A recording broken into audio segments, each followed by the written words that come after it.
ಈಗಾಗಲೇ ತೋಟದಲ್ಲಿ ಎಷ್ಟು ಕಾಫಿ ಗಿಡ ಹೋಗಿದೆ ಮತ್ತು ಬೇರೆ ಏನೇನು ಹೋಗಿದೆ ಅದನ್ನೆಲ್ಲ ನೋಡಿದ್ದೀವಿ. ಸುಮಾರು 50 ಗಿಡದಷ್ಟು ಹೋಗಿದೆ. ವಿಚಿತ್ರ ಅಂದರೆ ಅರಣ್ಯ ಇಲಾಖೆಯವರು ಆನೆ ಕಾರ್ಯಾಚರಣೆ ಏನು ಮಾಡ್ತಾರೆ ಅದನ್ನು ಸರಿಯಾಗಿ ಮಾಡಲ್ಲ. ಒಂದು ತೋಟದಿಂದ ಇನ್ನೊಂದು ತೋಟಕ್ಕೆ ತರಿಸ್ತಾರೆ. ಈ ಮಳೆ ಬರೋಕ್ಕಿಂತ ಮುಂಚೆನೇ ಆನೆಗಳನ್ನೆಲ್ಲ ಕಾಡುಗಟ್ಟಿಸಿದ್ರೆ ಇಷ್ಟೊತ್ತಿಗೆ ಇಷ್ಟು ತೊಂದರೆ ಆಗ್ತಾ ಇರಲಿಲ್ಲ. ಹಲವಾರು ಬಾರಿ ನಿರಂತರವಾಗಿ ಅರಣ್ಯ ಇಲಾಖೆಗೆ ಸಂಬಂಧಪಟ್ಟಂಥ ಅಧಿಕಾರಿಗಳಿಗೆ ಈ ವಿಚಾರದಲ್ಲಿ ಮನವಿಯನ್ನು ಕೊಟ್ಟಿದ್ದೀವಿ, ಆದರೂ ಏನೂ ಸ್ಪಂದನೆ ಮಾಡಿಲ್ಲ. ಇವತ್ತು 21 ದಿವಸ ಆಯ್ತಲ್ಲ, ಕರೆಂಟ್ ಇಲ್ಲ. 21 ದಿವಸ ಆಯಿತು. ಸೆಸ್ಕಾಮ್ ಜೈಗೆ ಫೋನ್ ಮಾಡಿದ್ರೆ ಫೋನ್ ಎತ್ತಲ್ಲ.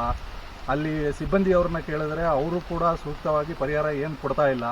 21 ದಿವಸದಿಂದ ಕರೆಂಟ್ ಇಲ್ಲ, ಆನೆ ಬರ್ತಾ ಇದೆ, ಒಂದು ಕಡೆ ಪ್ರವಾಹ ಬರುತ್ತೆ, ಭೂಕುಸಿತ ಆಗುತ್ತೆ. ಈ ರೀತಿಯ ಪರಿಸ್ಥಿತಿ ಎಲ್ಲ ಇದ್ದರೆ ನಾವು ಹೆಂಗೆ ಬದುಕೋದು? ಮೊನ್ನೆ ಆನೆ ಬಂತಲ್ಲ, ಅವಾಗ ಏನಾಯಿತು? ಅದು ಕರೆಂಟ್ ಇದ್ದಿಲ್ಲಲ್ಲ, ಮನೆ ಲೈನ್ ಹತ್ರ ಬಂದು ಸುಮಾರು ಗಲಾಟೆ ಎಲ್ಲ ಮಾಡ್ತು. ಆಮೇಲೆ ನಾವು ಹೊರಗೆ ಬರಲಿಲ್ಲ, ಭಯಪಟ್ಟು. ರಾತ್ರಿ ಪುನಃ ಮತ್ತೆ 3 ಗಂಟೆಗೆ ಮತ್ತೆ ಬಂದುಬಿಟ್ಟು ಬೆಳಿಗ್ಗೆ ಜಾವ ಮತ್ತೆ ಅಲ್ಲಿ ಕೂಗುಡಿತು. ನಾವು ಯಾರೂ ಹೇಳಿಲ್ಲ, 7ವರೆಗೆ ಇದ್ದಿದ್ದೇವೆ.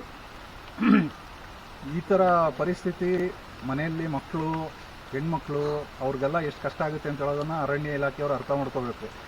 ದಯವಿಟ್ಟು ಇದ್ರ ಬಗ್ಗೆ ಅಧಿಕಾರಿಗಳು ಮುಂದಿನ ದಿನಗಳಲ್ಲಿ ಕ್ರಮ ತಗೊಂಡಿಲ್ಲ ಅಂದರೆ ಕೊಡಗಿನ ಜನತೆ ಅಂತೂ ಎಲ್ಲ ಈ ಅಧಿಕಾರಿಗಳನ್ನು ರಸ್ತೆಗೆ ತರುವಂಥ ಕೆಲಸವನ್ನು ಮಾಡ್ತಾರೆ.